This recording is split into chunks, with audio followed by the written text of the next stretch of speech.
महावितरणाचा bogus कारभारामुळे तालुक्यातील गोरगरीब जनतेला त्याचा फटका वारंवार बसत असल्यामुळे महाराष्ट्र नवनिर्माण कामगार सेना राज्य उपाध्यक्ष राज पार्टी यांनी आपल्या सहकाऱ्यांसह पितळवाडी पोलादपूर येथील महावितरण कार्यालयावर शनिवारी हल्लाबोल केला।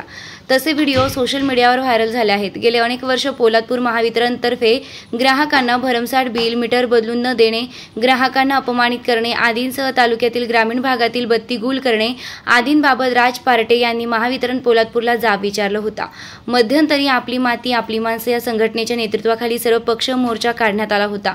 मात्र काही दिवस सुरळीत काम करणाऱ्या महावितरणनं कार्यालय पुन्हा ग्राहकांना त्रास होऊ लागला।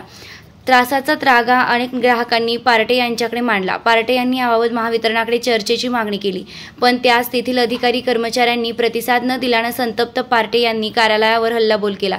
तेथील साहित्याची मोडतोडही करण्यात आली। अधिक माहितीसाठी महावितरण कार्यालयात पोलादपूर येथे संपर्क साधला असता अधिकारी बाहेर गेले असल्याचं सांगण्यात आलं।